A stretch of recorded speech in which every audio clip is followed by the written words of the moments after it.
All right, next we want to talk about the IT agent and the IT agent portable or the silent install. The portable is very similar to the IT agent silent install, but I think what we're going to address first is the silent install process so we can see what it looks like to configure that configuration file.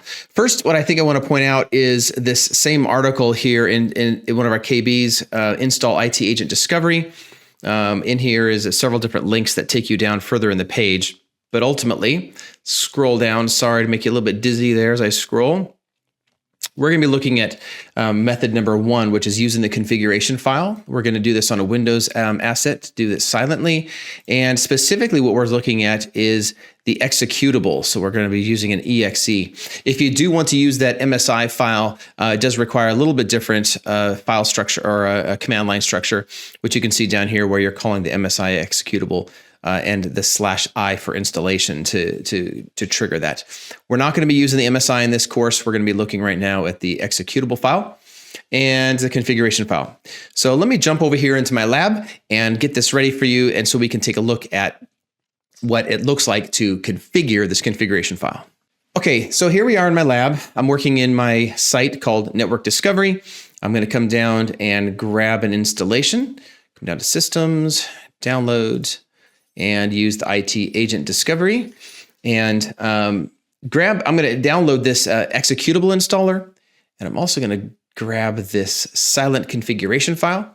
You'll notice that the configuration file may cause an error in your browser. It also may cause an error in your, or an alert in your security team's system. So just be aware, configuration files can at times carry malicious content in them and so forth. So a lot of times, a lot of systems will automatically block those.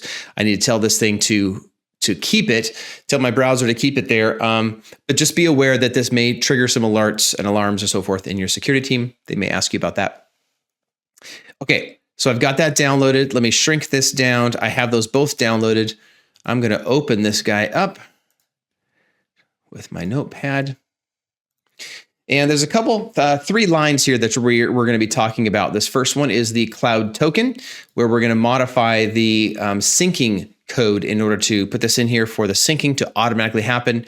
And the other 2 lines are the proxy servers. So you can proxy server the fully qualified domain name here, as well as the port number. If you're going to be using these here, you want to remove that hashtag there, that pound sign, in order to allow that command line to run. Otherwise, we're going to leave that in place since we don't have a proxy server. I need to change this value here, so let me go back into my browser and find my linking code. And I have a linking code here that I've created that may be expiring, and you may need to have something that's dedicated for a longer period of time. So what I'm going to do is create a new linking code, and let's just, make this for 3 months. Sure. I want this to expire only after 3 months. You can also select after a year if you like. Need to deactivate the one code. You can tell this to deactivate, to be usable for the next year. That's really nice, especially for a lot of that automation stuff. This unique code here is mine. If you decide to copy that, well, your assets may will end up becoming into my Lansweeper's site. So these codes here are unique to your individual site. I'm going to go ahead and copy that code. I'm going to close this back down. I'm going to paste this code in here. There it is. And now with that, this configuration file is ready to run. So let me hit save. Close that, and now I need to run what's called an elevated command prompt here. Elevated command prompt basically means that it's a command prompt that has been ran with elevated administrative privileges. So if you're not an admin on your machine where this is being ran, or if you don't have elevated permissions to run this executable remotely, then you're going to need to get those permissions. So what I'm going to do, I'm going to right click on my command prompt here and say run as an administrator. Say yes.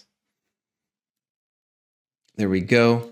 And let me switch back over. I want to look again and reference that KB article, because that KB article is going to talk to me about the command line and make sure I'm in the right area, method 1.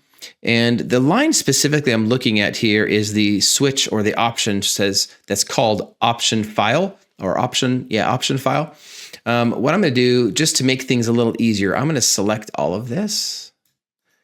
copy, and let's go and take and put that over here into our lab environment where we can run that.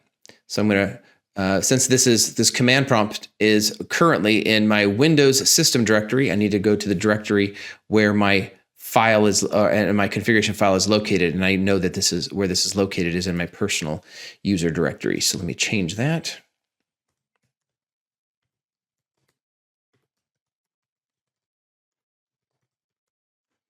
And if I hit directory here, you can see those two files are listed there.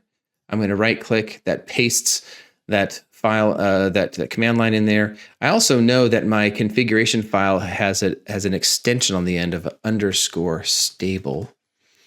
So let me modify that.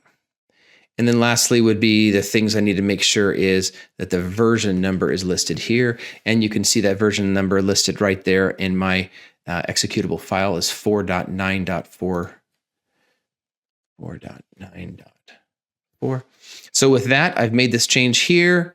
I've got the optional file. I've got the proper naming in place.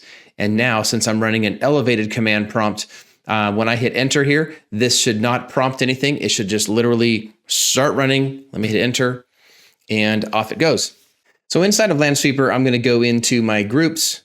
When I look in my default group, we'll see the listed systems. You can see that the 5P system is in here, and that is currently the discovery status is disabled because it is not part of a system yet. So what I'm going to do is I'm going to add that into another group, which is going to be our server IT agent group.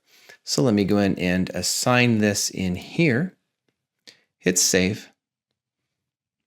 And I want this discovery action that's associated to this server group to go ahead and run again. So I'm going to come down here and run this.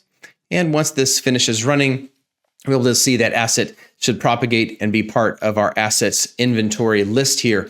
And with that, that completes that install where this is in place. And you can run that command line anywhere you want in all the systems for those Windows assets that you have, whether it be through a GPO, manually, whatever you have, whatever's best for you. And those assets then will come into the Lansweeper platform and be able to be managed there, just as long as you keep in mind that you move them out of the default group.